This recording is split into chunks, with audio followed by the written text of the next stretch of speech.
Жалал-Абадда Ташиевдин демилгеси менен көчөт отургузуу иштери башталды. УКМКнын төрагасы Камчыбек Ташиевдин демилгеси менен Жалал-Абад облусунда экологиялык кампания жүрүп жатат. Бул тууралуу Өзгөчө кырдаалдар министрлиги бүгүн 31 мартта билдирди. Анын алкагында 100 гектар аянттагы какыраган адырларга 40 000 көчөт отургузулат. Табиятка инвестиция салуу бул биздин экологиялык коопсуздукка, Кыргызстандын жарандарынын жыргалчылыгына кошкон узак мөөнөттүү салымыбыз деп белгиледи Ташиев. Иш-чарага Өзгөчө кырдаалдар министри Бообек Ажикеев, министрлигдин өкүлдөрү, УКМКнын кызматкерлери, ошондой эле Токой чарбасынын адистери катышты. Көчөттөрдүн авыйжалуу өсүшүн камсыздоо үчүн израилдик заманбап сугат системасы орнотулууда. Аны Туркиядан келген адистер ишке киргизип, көп жылдык пайдаланууга ылайыкташтырат. Долбоордун алкагында 7 түрдө жаңгак, фисташка, бадам, алма, карагай, өрүк жана башка ийне жалбырактуу дарактар тегилүүдө. Ажикеев белгилегендей, Жашыл Мурас улуттук компаниясынын алкагында өлкөнүн бардык аймактарында 2000 гектардан ашык токой массивдери отургузулат. Ошондой эле негизги автомагистралдардын боюнда жашыл аллеялар түзүлөт.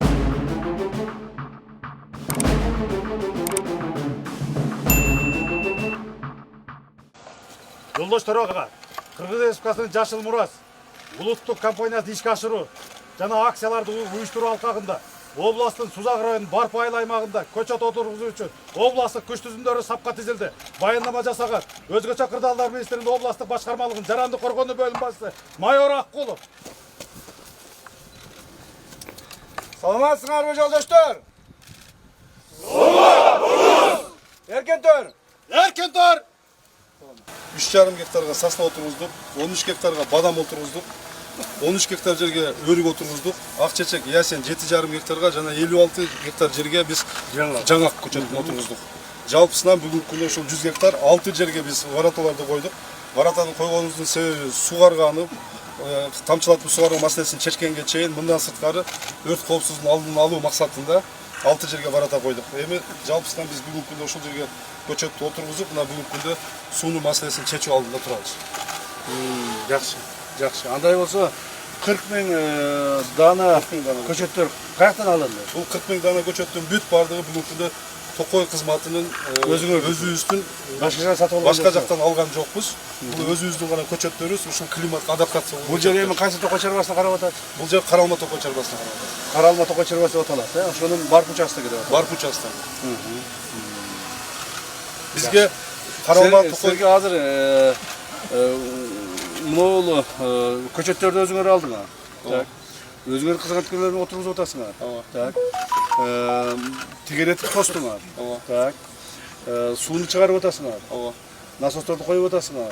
Баягы тамчылатып сугаруу технологиясын киргизип атасыңар. Эмне силерге жетпейт? Эмне дагы керек силерге айткыла?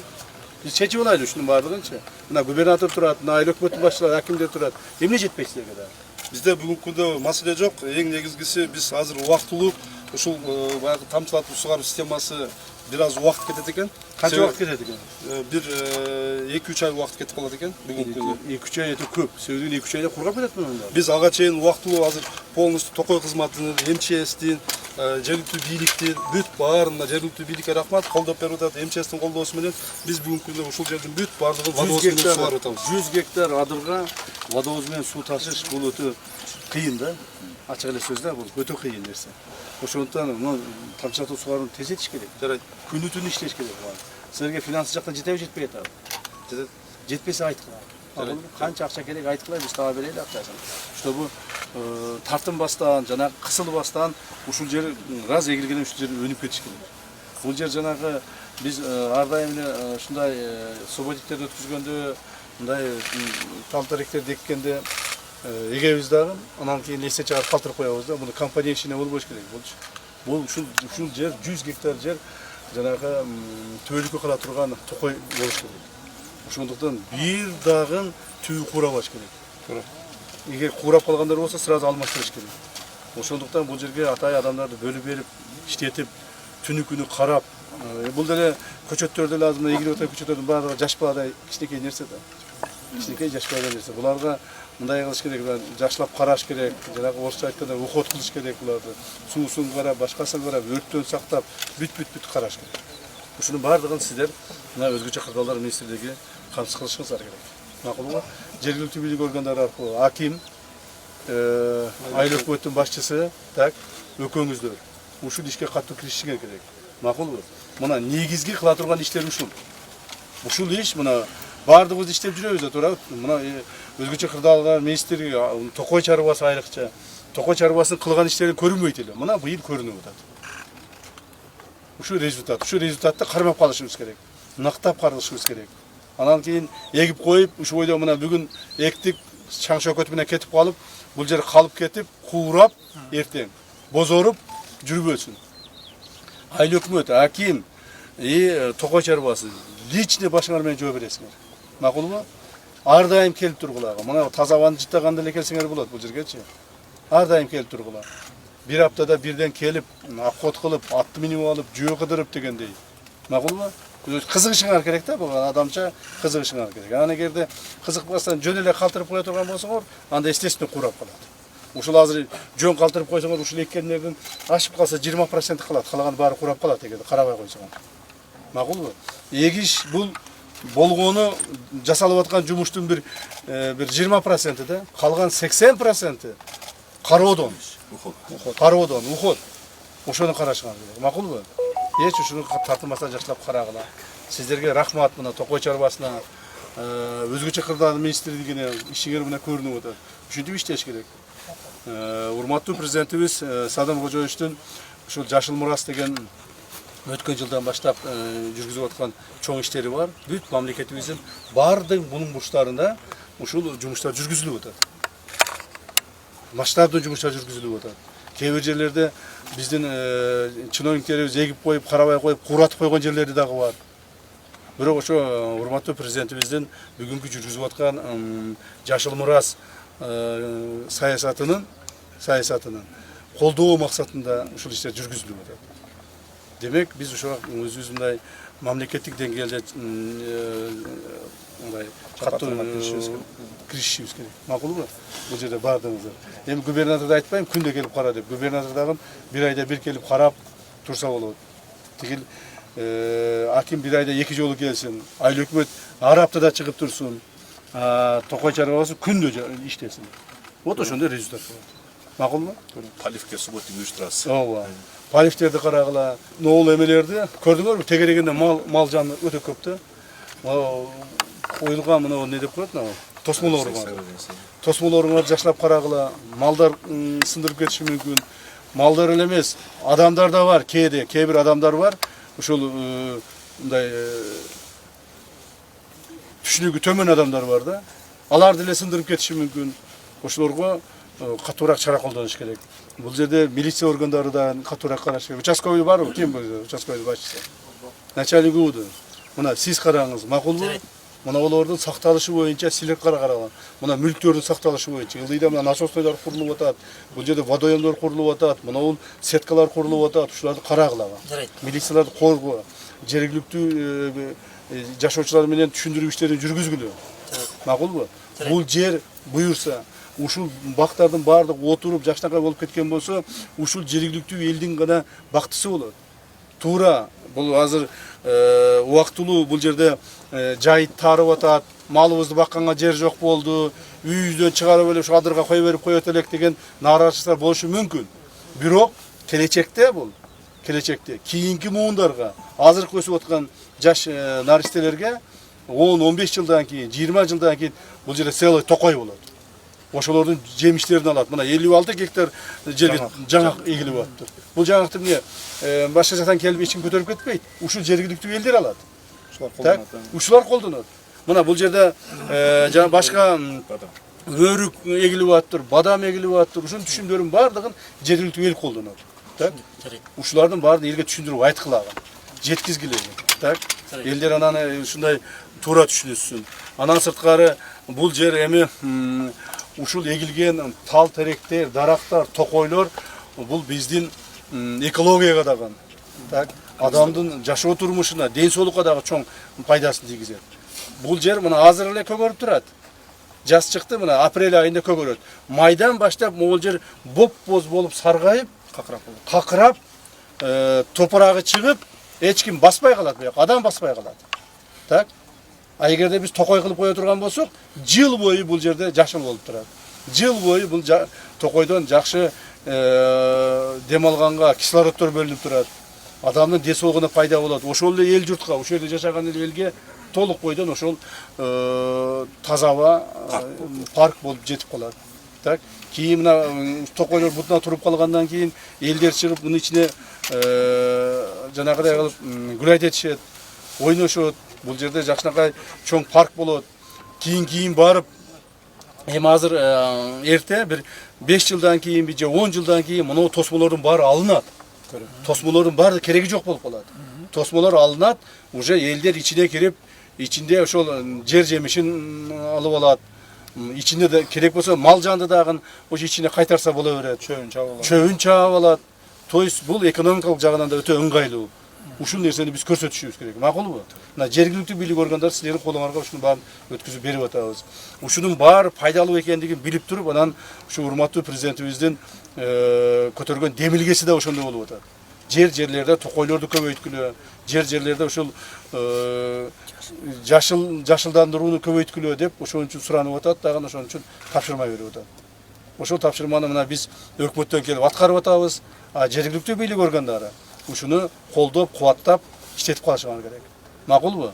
Анан эгерде иштете албай калсаңар, же болбосо ушул токойлорду кууратып койсоңор, сактай албай калсаңар, анда бул юридикалык баа менен айтканда должностное преступление болот. Так? Жанагы эмеден да жооп бересиңер, мыйзам тарабынан дагы, адамдык жактан да жооп бересиңер, и моралдык жактан да жооп бересиңер. Макулбу? Ошон үчүн ушуга жеткизбегиле. Жеткизбесе жакшылап иштегиле. Мен сиздерге ишенем. Мына губернатор бардыгын көргөн, мамлекеттин көп жерлеринде иштеп келген кызматкер. Бул киши жакшылап иштейт деп ойлоймун. Мына аким 3-4 жылдан бери акимсиз, канча болду аким болуңузга? 4 жыл аким болдуңуз мына. Судак районунун бар жерин билесиз. Өзүңүз Таластан келдиңиз беле? Вот Таластан келдиңиз, зато Судак районун бүт билесиз. Элдер менен жакшы сүйлөшөсүз, мен сизди билемин. Макулбу? Ошон үчүн жакшылап иштеңиз. Айыл өкмөт канча болду иштегениңизге? 1 жыл 3 ай. 1 жыл 3 ай болду. Вот ушул жерде 5 жыл иштейсиз, могул жерди көгөртүп коюп, башка жагына аким болуп кетесиз. Уктуңузбу? Анан эгерде көгөртпөсөңүз, бул жер куураса, ана Кудай сактасын, сиз дагы куурайсыз. Макулбу? Ошон үчүн жашыл болсун, көбөйсүн, өссүн. А мен өзүм болсо, ушул жергиликтүү тургун катары ушул жерде. Бул жага көп келип турам, тез келип турам. Мына могул жерде мүрзө турат. Ушул мүрзөдө мен ата-энем жатат. Так? Ошон үчүн мен бул жага тез келип турамын. Жөө да келип турамын, ат менен да келип турамын, кыдырамын бүт баары. Ушуларды эми бизге айтып койду, кетти, эми келбейт дебегиле. Мен сөзсүз келип турамын бул жакта. Ошондо ишиңиздерге ийгилик болсун. Бүгүн Кудай калса жакшылап мына биздин кызматкерлер менен да кызматкерлерге бир айтып коеюнчу. Өзгөчө кырдаалдар министрлигинин кызматкерлери, айрыкча токой чарбасы турат. Мына куткаруу кызматынын кызматкерлери турат. Ошол өзгөчө кырдаалдын кызматкерлери турасыздар. А бул жакта болсо биздин улуттук коопсуздук мамлекеттик комитетинин кызматкерлери турасыздар. Жалал Абад облустук башкармалыгынын, башкы башкармалыгынын кызматкерлери. Баарыңыздарга бүгүн ушул жумушту жакшылап аткарганга тапшырма беремин. Ушул жумушту жакшылап аткарып, көңүл коюп эккиле. Дарак эгиш бул деле оңой эмес. Дарак эгишти кээ бири ойлойт, даракты жерге коюп туруп эле көмүп койсок өсө берет деп. Андай эмес.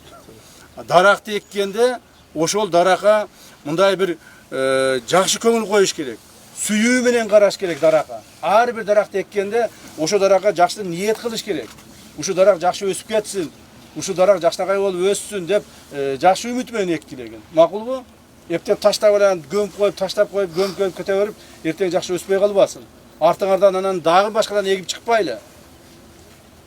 Айрыкча биздин мына улуттук коопсуздук мамлекеттик комитетинин кызматкерлери даракты көп экпейбиз, биз. Бүгүн жакшылап көңүл бурайлы. Макулбу? Ушуларды мен силерден бир жагынан суранып кетемин, экинчи жагынан тапшырма берип кетемин. Ушул маселенин бардыгы мен мына башында айтып өттүм, дагы бир жолу айтып өтөйүн. урматтуу президентибиз, мамлекетибиздин башчысы Садыр Нуркожоевичтин алдыбызга койгон тапшырмаларынын бири. Бул жөнөн эле бирөө чыгып алып, же болбосо кайсыл бир жергиликтүү бийлик же кимдир бирөө чыгып алып эле каалаганын кылып аткан жери жок. Бул урматтуу президентибиздин алдыбызга койгон тапшырмаларын аткаруунун негизинде болуп атат. Ушул жер сонун болуп токой болуп калса, кайсыл бир убакыт келет, Кудай кааласа. Президентибиз да келип ушул жерди көрүп кеткенге, сыймыктанып кеткенге мүмкүнчүлүк болсун. Макулбу? Президентибиз да келип, мына какырап жаткан, эч нерсе эгилбеген, шундай жаткан жерге шундай токой кылып коюшуптур. Азаматсыңар деп бизге баарына рахмат айта турган убакыт келсин. Ошондуктан бүгүн жакшы көңүлдүү болуп, бир жагынан дем алып, экинчи жагынан жакшыраак кызмат кылып кетели. Макулбу? Тамак аш да уюштуруп койдук. Так. Азыр Кудай буйрса жакшырап иштейбиз, бир 2 саат, 3 саат иштесек, анан кийин обедти кылабыз бул жерде. Талаада отуруп туруп, сонун болуп, Бул дагы сонун нерсе. Бул жерде обедти кылабыз, эч ким ачка калбайт, жакшырап иштейбиз. Анан кийин жылып кетебиз. Кийин дагы ушул эле кызматкерлер, ушул эле улуттук коопсуздук мамлекеттик комитети кызматкерлери кайсыл убактарда ушака кайтып келип көрүп кеткениңерге дагы мүмкүнчүлүк түзүлсүн. Макулбу? Бир келесиңер, бир убакыт келет, 5 жыл өтөт, 10 жыл өтөт. Мен ушу Жалал Абадта иштеген маалда ушул жерде биз парк тиктик эле, эмне болду экен? Бир көрүп келейинчи деп машина менен келип айланып көрүп кеткенге дагы мүмкүнчүлүк болот. Макулбу? Ошондо ийгилик каалаймын, ден соолук каалайм ар бириңерге. Ишиңиздерде ийгилик болсун. Рахмат баарыңыздар келгениңизге. Рахмат. Анан муну айрыкча токойчуларга мен бир ыраазычылык билдирип коеюн. Урматтуу токойчулар, маган силер ойлобогула, мен азыр эле келип көрүп калды деп. Маган силерди иштеген күндө ишиңерди видео менен жөнөтүп турушту. Араңарда биздин кызматкерлер бар да. Туурабы? Ошолор жөнөтүп турду. Муну жакшы иштеп атат, муну эме кылып атат, кичине арамзачылык кылып атат деп. Бирок негизинен токой чарбанын кызматкерлерине чоң алкыш, рахмат силерге. Мына ушул жерди ушундай кылып бердиңер, мына. Чаңы чыгып, бозоруп, мына бир айдан кийин бозорот. Мен ачык айтайын, ушул. Бозоруп, чаңы чыгып жаткан жерди жап-жашыл токойго айлантып аткан силерге рахмат. Чоң рахмат. Ден соолуктуу болгула. Эми ушуну кармап калгыла, макулбу? Жакшылап иштегиле, кармап калгыла. Анан токой кызматкерлерине мен ушул айттым го, мен ушу жергиликтүүмүн деп, ушул жердин кулуну болом, ушул жерде жашап өткөм. Мен кичинекей маалымда жанагы мектепте окуган маалда, андан деле кичинекей маалымда ушул жерлерде менин балалык издерим ушул жерлерде калган. Ушул жерлер топурак болчу. Бүт. Могул жака чырыш терген чыгат элекпиз. Так. Бүт балалык издерим ушул жерде калган. Атам менен ээрчишип, ушул жерде канча жүрдүм. Кой багып, мал багып дегендей. Ушул жерлерди мына силер токойго айландырып атасыңар. Ошондуктан токой чарбасынын кызматкерлерине сиз жакшылап списогун түзүп бериңиз. Мен өзүмдүн атымдан жакшы бир белектерди берейин, Рахмат. Урматтуу кызматкерлер, азыр ар бирөөңүздөргө участок боюнча бөлүнөт. Аерде кара топурак, кызыл топурактар төгүлгөн. Тамырларын аккуратно отургузасыңар. Послойно кылып, утрамбовка кыласыңар. Сөзсүз сууну сугарып кетесиздер. Ошо менен анан эгип атканда бутакты тигирээк кармайсыңар. Аяка бияка ирип кийин кыйшык кетпесин. Анан уже кийинкиде уже сугарышты уже биздин кызматкерлер уже сугарып кете берет. Ошо. Анда ишибизге ийгилик болсун да, кана. Амин.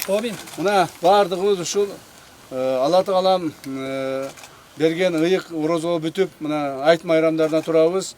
Айтыңыздар маарек болсун баарыңыздардын. Алла Таалам кылган ишибизге береке берсин. Амин. Рахмат. Баштагы. Абына мен кызматкерлерим да булар.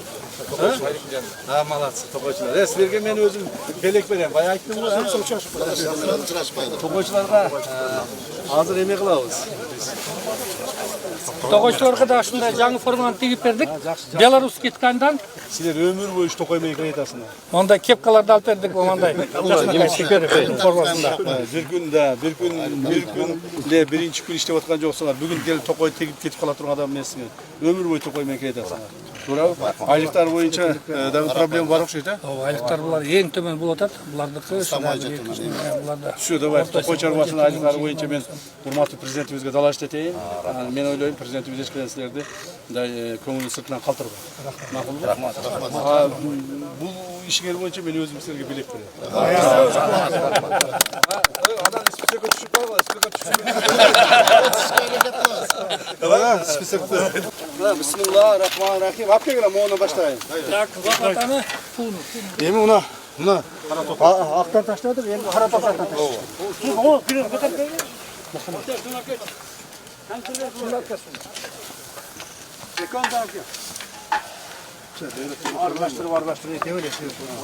Anam daha bir mesele var da. Bunu darak ekkende, bunu lunkasını açıp koyuş gerek. Bunu açıp koyuş gerek. Şundan usul kum koyup duruş gerek de. Jetin betinde duruş gerek tamam mı? Buna kum koyup duruş gerek. Şundan kum koyup şu yerden buna dem alıp durar. Buna emelek. Men atam şimdi üretçili. O yerge çeyin koymuşuz gerek de. Alan keyin oşunun barını aytıkladı da buna robotitlerge koyup duruş gerek. Buyur. Tak. Bu gerek üç. Oğlum жақсы деп анан. Мындай да. Мына токойчулар жақсы билет. Кейбір адамның қолынан еккені өсіп кетеді. Кейбір адам қолынан еккені өспей қалады. Мына ушундай болот да. Мен себеп кичинекейинен биз көп дарак эктик да. Анан биз эксек эле өспөй калчу эле, анан атам эксе эле өсүп кетчү болду. Ошону атамдан сурасак айтчу эле да, ушу даракты эккенде буган мээримди төгүп, жакшынакай кылып, ушундай сонун үмүт менен эгиш керек депчи. Жөн таштап туруп таштап койсок анда болбой калышы мүмкүн да. Ошон үчүн сиздин колуңуз жакшырабы деп сурап аткан ошондон. Эгер жакшы болуп өсүп кетсе, анда менин колум. Өспөй калса да сиздин колуңуз. Бул дарак эч качан болбойт. Только көбүрөөк бул дарак. Көп куйбам.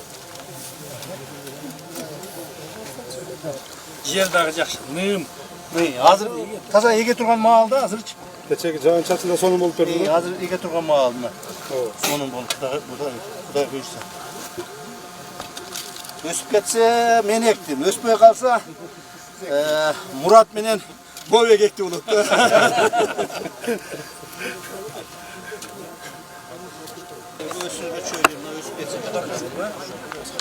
Бул не кайсы тарап? Бадам. Бадам, а?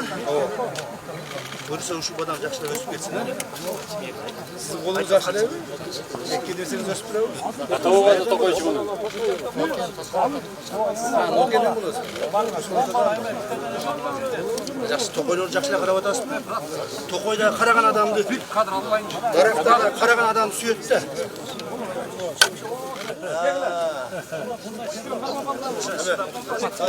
Губернатор койсунчу. Bu sıngan tamırları tazalaş gerek. Sıngan tamırları tazalaş gerek. Hazır buna kıç kaçkan olup kaldı. Biz kişinekey mualda bunu ata bıçak menen kesçeli, balta menen kesçeli.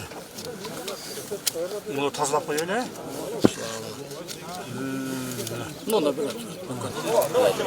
Böyle kompütürle işletmene dayar buluptu. Gelecekte emeler koşulsa, raboçiler bilene boçkanın içine udobran yasalak, başka işte cumuş kılbayı. Dünyanın hayalinden olsa kompütürden nasıl işletip, sunu açıp, cevap Sizlerin uşunday tecrübeniz var. Türkiye'de de uşunday kılıp deseydi. Türkiye'de, Euroop'ta da var. Türkiye'den çok Euroop'ta uşul sistem olacak. Bunu açı Субсидиябыз бар екен. тазаланган суу. Бұл кир суу Бизге аслында бул жакта мына азыр мен ошол жактан эме кылып келдим. Таза суу келет болот. таза суу келет. То есть мына фильтрге мынчалык эле мындай кир суу келбейт да. Ошол үчүн мына фильтрлерди көп эле загрязнение болбойт дегеним да. Аке эме болот да. Кийин удобрение эме салганда эгер сулангалар тыканып калса, Да, все равно баары тазалаш керек, фильтрлеш керек. В любом случае. Biz bunu büyüt. Boğuların barına ilgili büttübü? Bu nerede biz kaldık? Alga kalgan bundan ağrı. Abla kaça ne geldi? Bugün ilgili bütüyor. Bugün barın bütürüş gerek de. Bugün şu 100 hektarın bardığını küçük atımızda kalış gerek. Bunu onday nasoslarмен işlegendi. Bunu barın abraşa setkendi. Bulardan barın işletkendi, eksploatasiya kılganda үйрөнүш керек да. Тура колдонгон. Тура колдонгонду үйрөнүш керек. Анан кийин bular эгерде проблема болуп калса чакыра кылабыз.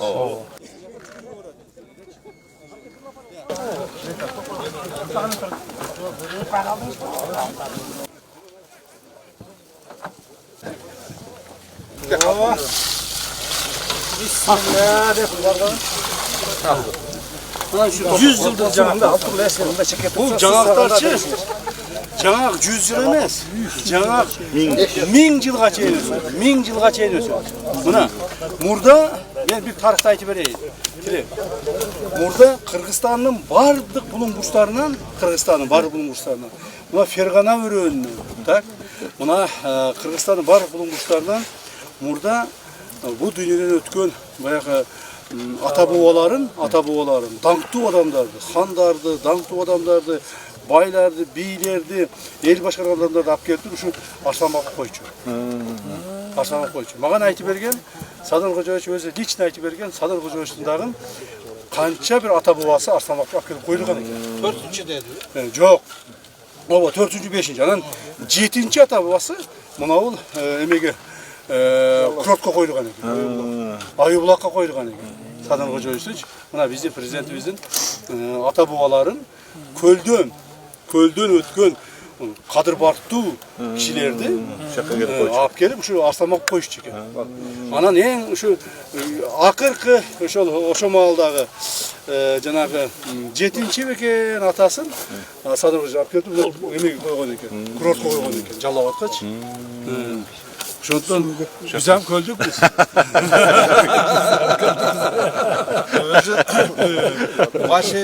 Анан мынау жаңак, бул жаңак. Эмне үчүн ушундай мен ойлоп атам да, эмне үчүн ошол маалда ошол жактан алыс жактардан алып келип коюшкан бияка депчи.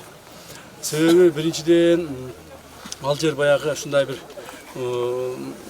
кыргыздын ыйык жерлери деп эсептелген. Арсланбапов жергеси. Экинчиден мен ойлойм ал жерге ушу жаңактардын да касиети барбы дейм да. Ал жерде жаңактар миңдеген жылдардан бери өсүп турат. Дүйнөдөгү талаа жаңактарынын, талаада өскөн жаңактардын плантация деп коет. Ушу плантация, жаңак плантацияларын дүйнөдөгү эң көп эмеси ушу эмеде Арсланбапта. Дүйнө жүзүндө балдар. Бул Кыргызстанда, Средний Азияда же азиатский континентте эмес, дүйнө жүзүндө Арсланбапта көп жер жаңагы, то есть мына жаңактын плантациялары өскөн жер жок да. Мына биз ушундай уникальный жерде жашайбыз да. Мына ошолордон келген жаңактар Кудай кааласа бизде дагы өсүп кетсин, а. Бул дүйнө жүзүнө жаңак Кыргызстандан таркаган да. Айтып атпаймынбы? Бул миңдеген жылдар. Эми муну мындай окумуштуулар тактап айтпаса азыр биз бир цифраны айтыштан мен тартынып атам да. Миңдеген жылдар ушу жаңак бизде өсүп турган. Бул дүйнөдөгү эң көп плантация жаңагы. Так. Анан ушул жаңактан тарап отуруп, дүйнөгө тарап отуруп, анан и грецкий да болду, и турецкий да болду, испанский да болду, и венгерский да болду. Ушинтип отуруп жаңактар тарады. Бирок на самом деле дүйнөгө бул жаңак бизден тараган, кыргыз жаңагы деп. Мындан ары биз ушуну мындай баягы грецкий, тияк-бияк, турецкий дебестен, муну биз кыргыз жаңагы деп аташыбыз керек да. Кыргыз жаңагы деп аташыбыз керек. Айрыкча муну аташтын, муну кылыштын негизги маселе жергиликтүү бийлик органдары, мына губернаторлор, акимдер, МЧС, токой чарбалары, макулбу? Мындан ары муну грецкий, брецкий дебестен, бул кыргыз жаңагы. Өзүнүн аты менен Кыргыз жаңагы деп айтышыбыз керек. Бул ошондо биз тарыхка кайтып келген болобуз. Ошондо биз тарыхка ошол өзүнүн баасын берген болобуз. Биз өзүбүздү кыргыздар өзүбүз көтөрө албайбыз да. Ойлойбуз грецкий болсо эле жакшы экен деп. Не? Кыргыз жаңы. Наоборот, гректер бизден алып барып туруп грецкий болуп атат. Бизден алып барып турецкий жаңак болуп атат. Бизден алып барып кытайлар мына. Кытайда жаңак өскөн эмес. Кытайлар мына бизде апарып кыргыз жаңагын өстүрүп атат. Ушунун баардыгын мындай бренд кылып жасашыңар керек. Мындан ары кыргыз жаңагы деп айтайлы. Ким грецкий жаңак деп айтса не дейбиз? Сүйлөштүкпү?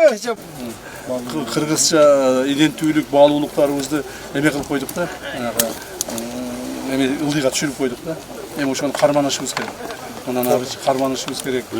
Кийинки муунга баягы ушуну өткүзүп беришибиз керек. Кийинки муундар. Эми бала чакабыз өсүп атат, Кудайга шүгүр. Неберелерибиз, чөбөрөлөрүбүз. Мен ойлоймун, ушул жерде мына ушул эмеде токойду. Ушул азыр эгип аткан токойубузда бир 20, 30, 50 жылдан кийин мен башкасын билбейм, мен точно мен неберелерим келип ушер ойнойт. Чеберелерим ойнойт. Неберелерим ham карып калат. Чеберелерим ойнойт ушердечи. Чеберелерим 20-30 жашта болот. Келет да ушерде айтат. О, биздин аталарыбыз эккен муну, чоң аталарыбыз эккен деп мына баарыбыз айтат. Чоң аталарыбыз эккен дейт. Туурабы? Ошон үчүн ушундай жаңы нерселерди кылганга аракет кыла беришибиз керек да.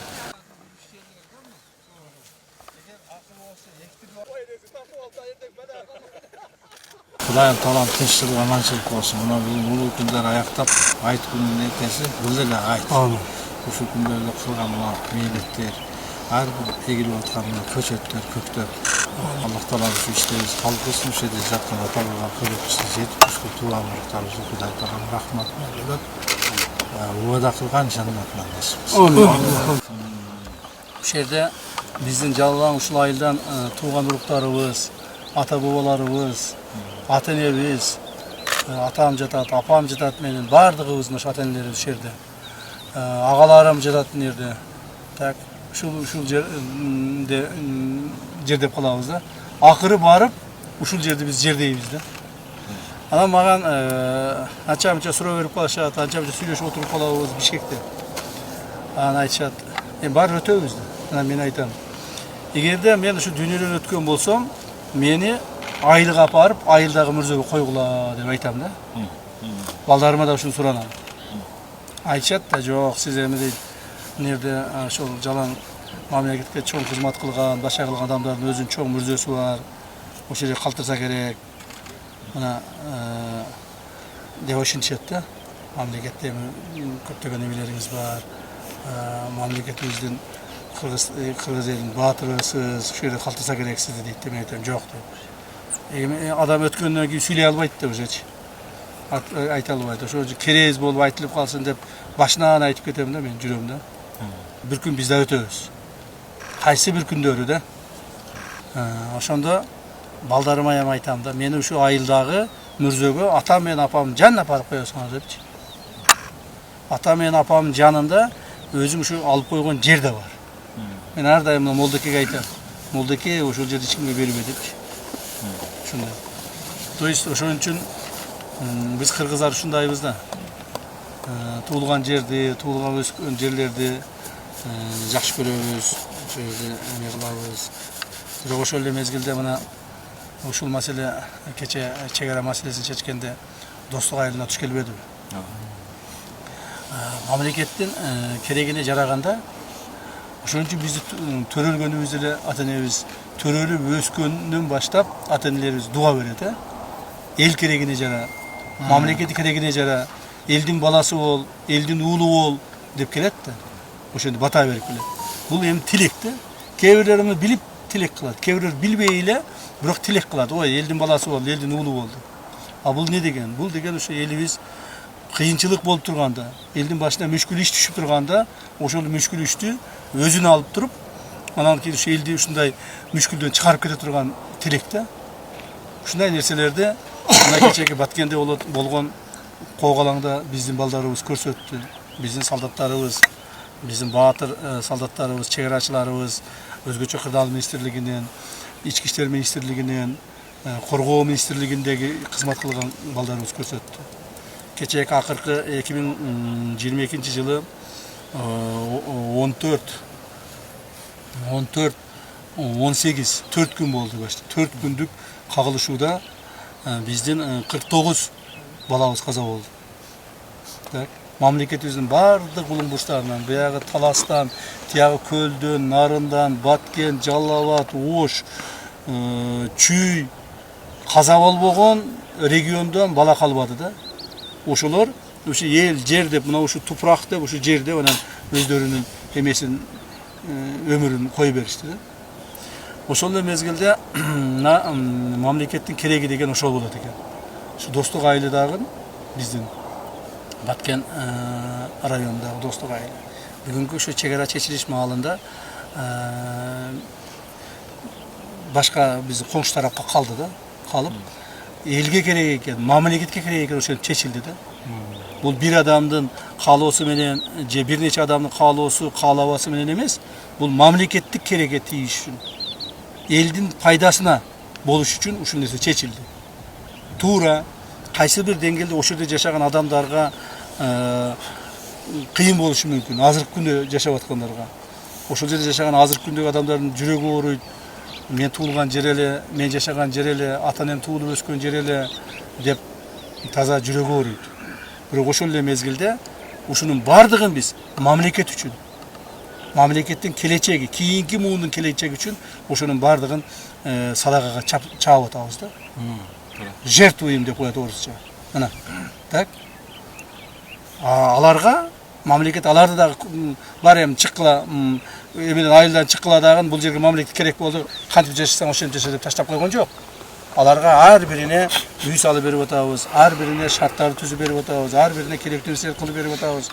Анан эми ошол мамлекет аларды жерге таштабайт да. Бардыгын карап, мамлекет карап атат.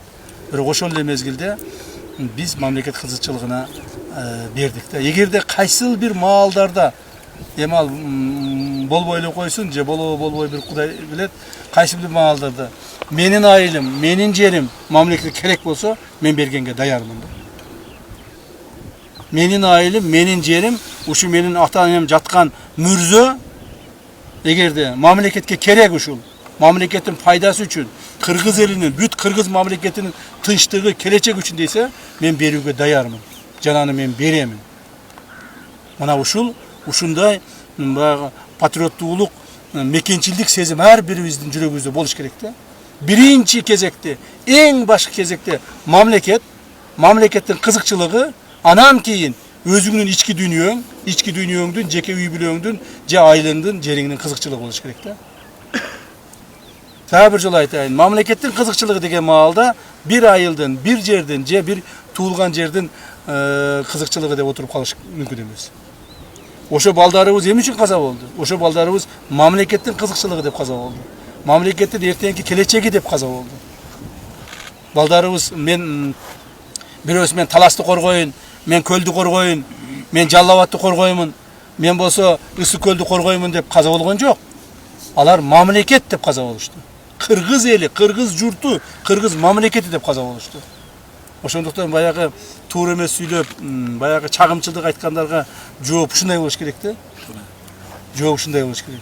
Биз сөзсүз түрдө мындан ары дагы кылымдар бою жашап келген кыргызыбызды, кылымдар бою болуп келген биздин кыргыз мамлекетин сактап калабыз деп сактап кала турган болсок, ар бирибиз мамлекеттик кызыкчылыгына жараша иш кыла беришибиз керек да. Мамлекеттик кызыкчылыгы болдубу? Бүттү. Өзүңдүн жеке кызыкчылыгың, үй бүлөңдүн кызыкчылыгы, айылыңдын кызыкчылыгы, тууган уруңдун кызыкчылыгы токтош керек. Токтош керек, мамлекеттик кызыкчылыгына карап кетиш керек. Мына ушул мүрзөгө Кудай буйрса, менин ата-энем да ушул мүрзөдө жатат, агаларым жатат ушул мүрзөдө. Кайсы бир маалда мен да келип ушул мүрзөгө жатам. Ошо маалда кайсы бир жылдардан кийин, кылымдардан кийин ушул жер мамлекетке керек дей турган болсо, мен балдарыма айтып кетем, бергиле депчи. Бергилегин деп эч кандай өзүңдүн кызыкчылыгың, жеке адамдык кызыкчылыгын карабаш керек деген ойлойм. Мына ушунун максаты негизинде бул жерде дагы тигилип аткан биздин ушул токойлорубуз дагы ушу элибиздин кийинки келечеги деп атат. Мына баардыгыңыздар мамлекет кызматы иштеп атасыздар, Кудайга шүгүр. Бириң мына облустун башчысысың, бириң райондун айыл өкмөтүнүн башчысысың, бириң дагы башка кызматтардасың, мына министр болуп отурасыңар. Ушунун баардыгын эмне үчүн кылып атасыңар силер? Ушу элдин келечеги болсун деп. Мамлекеттин кызыкчылыгы. Мамлекеттин кызыкчылыгы болсун деп. Жок дегенде ушул жерде жашаган ушул элдин, ушул журттун, ушул жерде бир чоң токой болуп калса, кийинки муундар 10 жыл, 20 жыл, 50 жыл, 100 жылдан кийин ошол кийинки муундарга пайдасы тийсин деп кылып атасыңар. А бул эмне? Бул мамлекеттин кызыкчылыгы. Мына ошондон баарыңарга ыраазычылык билдиремин, рахматымды айтамын. Мындан ары дагы ар бир кылган ишибизде ошо элибиздин, кыргыз мамлекетибиздин кызыкчылыгы үчүн аракет кыла беришибизди мен үмүт этем жана мен ушуган өмүр бою башымды сайып коюп ушуга мен аракетимди кыла берем. Силер да ушундай болосуңар да, туурабы? Чылчач бул бактардын азыр тигип аткан бактардын өзүрүн болсо 20-30 жылдан кийин көрө баштайт да, нечи. Азыр болсо билинбейт, бул кичинекей бак болуп турат. Көлдө болсо өзүңүз айткандай токой көп го. Ошол жерде табалар мурунку согуш учурунда ушунда ийип кетиптир ошол теч. Мен азыр ошол барып үзүн көрүп атабыз да. Ошонусу кандай, мына биякта болсо азыр мына тигип бартын ийип атабыз. Буюрса ошонун өзүрүн болсо өзүңүз айткандай неберебиз, балдарыбыз бартын ошолор көрүшөт да. Ошондо ошолор рахматын айтышат да.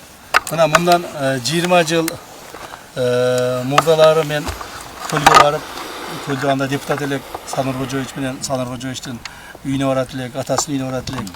Раматылык Нуркожо атабыз, Айша атабыз барган сайыныбыз козусун союп, тамагын кылып, тосуп алып, бизден аны ошо тоолорго алып чыгып, ал жерде баягы Кең суу деген айыл бар.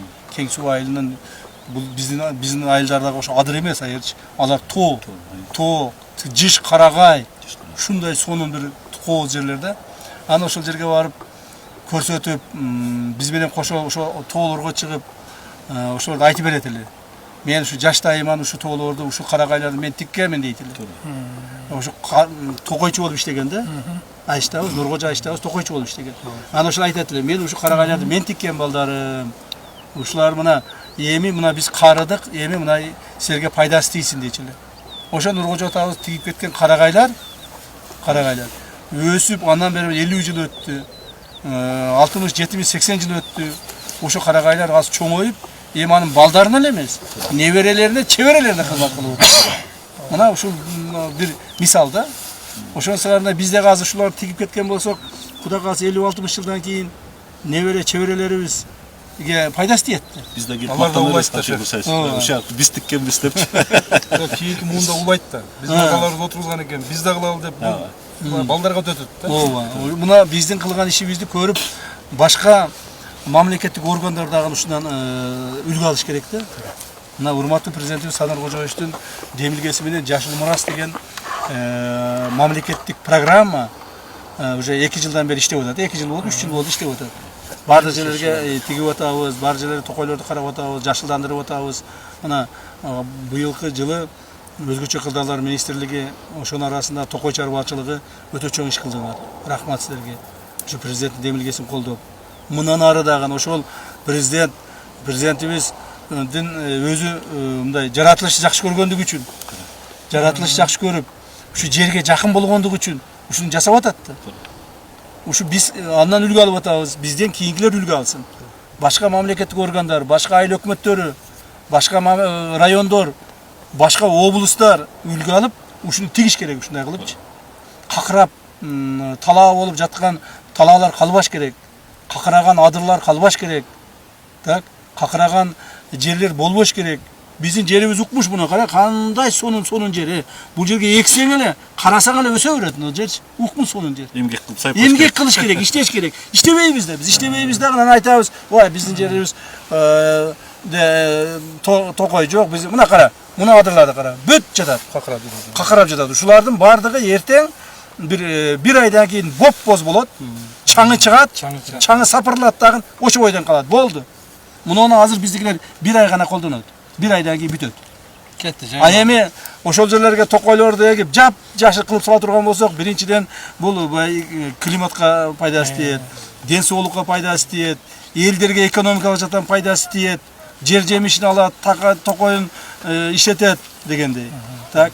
Андан кийин ошо токойдун арасына малын бакса деле жетишет. Ушундай нерсе кылыш керек да. Чөгүн чаап алат. Бул элге укмуш пайда да. Муну түшүнгөнү бар, түшүнбөгөнү бар. Ушул нерсени жайылтышыңар керек да, облускачы. Башка облустарда ушудан үмө кылыш керек, үлгү алыш керек. Мына кээ бир облустун жетекчилери кабинеттен чыкпай отурат. Мына тилекке окшоп чуркап жүрүш керек, эл менен басыш керек монтип, адырларда жүрүш керек. Мына министрлерге окшоп монтип көчөттөрдө отургузуш керек. Туурабы? Ошондо гана жакшы болот. Анан кийин кабинетте отуруп алып, Оштун мэри Жеңиш Тоторбаев айтты эле, "Эй, сен гүлдү кагазга экпе, мына жерге ек" депчи. Кагазга экпей, жерге ек деп. Эң сонун сөз да булчу. Биз мына ар жылы отчет беребиз. Мына биздин баланча облусубуз ушунча миң түп эктик деп кагаз менен отчет беребиз. Текшерип келсең эч нерсе жок. Мына ошондуктан муну кагазга экпей, мына жерге егишибиз керек да. Рахмат, баардыгыңарга рахмат. Ушу инициатива көтөрүп кылгандарга. Буларды так эле алмаштырып карап турушат. Мына сынып турат. Секинрак ийин. Көрбөйсүзбү? Сынып турганда не кыласың? Ана сынып калган. Кем каптан. Жарым. Алмаштыргыла. Лапаткан аккел. Ошондо ар бирин карагыла, балда. Аккел, жалын. Көпчүлүктө көрбөй калат, билбей калат дебегиле. Мына ар бирин карагыла. Көрдүңбү? Мына сынып калды мына. Секин басып көрдүңбү мына? Көрдүңбү мына? Мына. Кел, немен апкел. Апкел. Ким? Сен атын ким эле? Автандил. Управление башчысы. Көрдүңбү? Мен бул жерге келип көрбөйлөр. Мен ал жерде өтүп кетип көрүп атам. Сынып калган. Алмаштыргыла мунучу. Апкел. Башка эмени алып келип, неме алмаштырып келдиңиз. алмаштырып кетасыңар? Алмаштырып келдик. Ошо карагыла. Жоктор полный алмаштырып, алиги сынган немелер алмаштырып. Сынганын анча-мынча өспөй калганын башкасын алмаштыргыла. Тез. Алмаштырып келдиңиз. Баш кайтып келебиз. Алдырақ да. Şöyle gel ha. Var mı görünüyor? Yak görünüyor. Buna trassa görünüyor bütünde. Buna ol Özbekistan, Kanavat, Sovetovat, bu yağı Begavat, bu yağı Bazarqorgon, Suzak, bu yağı Jallavat barı görünüyor. Uşul жерге сонун кылып туруп, бийик кылып туруп жерге флагшток коебуз. Кыргыздын флагы желектеп желбиреп турсун. Туурабы? Кыргыздын жүрөгү тоолордо. Башкалар флаг штокторду жалаңына шаарга коя берет го. Биз тоолорго коя беришибиз керек. Тоо кыргыздын жүрөгү. Уктуңарбы? Биз кыргыздар флагтарды, флаг штокторду тоолорго коя беришибиз керек да. А башкалар шаарларга коя берет. Мына эме мэр дагы молодец, тоолук да, ана тоого коюп койду флаг штокту. Көрдүңөрбү? Ана. Ошон үчүн туура болот ушул жер. Мына өзүңүздөргө белгилүү болгондой, мына бүгүнкү Жалал Абад облусу Сузак районунда Барпайлы округундагы иш-чаранын негизги максаты урматтуу президентибиз Садыр Кожоевич Жапаровдун 2 жылдан мурдагы баарыбызга жарыялаган Жашыл Мурас чоң жашылдандыруу кампаниясынан кийин ушул маселелер көптөгөн жерлерде көтөрүлүп келе жатат жана аткарылып атат. Ошонун негизинде бүгүн ушул жерге мындай эч нерсе өспөгөн, мындай какырап турган жерге 100 гектар жерге токой тигип атабыз. Бул токойлордун арасында ар түрдүү өсүмдүктөр бар, дарактар, жаңактары бар, өрүк бар, алча бар, жана башка өсүмдүктөр бар. Мына бул негизги максат, бул жерде өзүңүздөр жакшы билесиздер. Ушул токой Кудай буйруп иштеп кала турган болсо, ушул токой ушинтип өсүп кете турган болсо, бул жерде биринчиден бул экологиялык чоң пайда келтирген болобуз. Бул адамдын ден соолугуна дагы, жердин кыртышына дагы чоң пайда. Экинчиден экономикалык жагынан дагы ушул жергиликтүү жашаган элдердин ушул токой өсүп калгандан кийин жер жемиши менен пайдаланып, көптөгөн экономикалык дагы пайдалары болот. Ошентип бул маселе өтө жакшы жолго коюлуп атат. Эми бул жерге жөн эле эгип эле коюштун максат эмес, эми эгип эле койсоң бул өзүнө өсүп, өзүнө жакшы болуп кетет. Муну караш керек. Кароо жакшы болуш керек. Ошондуктан мына өзгөчө кырдаалдар министрлигинин Токой чарбасы ушул маселеге милдеттендирилди жергиликтүү бийлик органдары менен кошо. Жана бул жерден баягы тамчылатып сугаруу ыкмасын колдоно турган болдук. Аны үчүн Турциядан келген жанагы специалисттер менен кошо ушул жерде толук бойлуу сугарып чыга турган болдук. Бул жерге негизинен 37 миллион сомго ошондой тамчылатып сугаруу системасы орнотула турган болду. Анын 5 миллионун МЧС берсе, 5 миллионун облустук жетекчиликтен фондун ала турган болду. Ал эми калган 27 миллионун спонсорлор тарабынан биз таа бере турган болдук. Ошол менен 37 миллионго бул жакшы бүгүнкү күндөгү эң мындай талапка жооп берген современный суу системасын, тамчылатып сугаруу системасын орнотобуз. Ошону менен бул жерлер каралат. 100 гектардын баары тегерелип тосулду. Жана мен ойлоймун ушул ыкманы, ушул жумушту баардык жерде улантышыбыз керек. Бул бир эле айыл өкмөттө, бир эле райондо жасап койбостон, баардык облустарда, республикабыздын бүт булуң бурчтарында ушул маселе боюнча жергиликтүү бийлик органдары, облустун жетекчилери, министрликтер ушул иштерди улантыш керек деп ойдойм.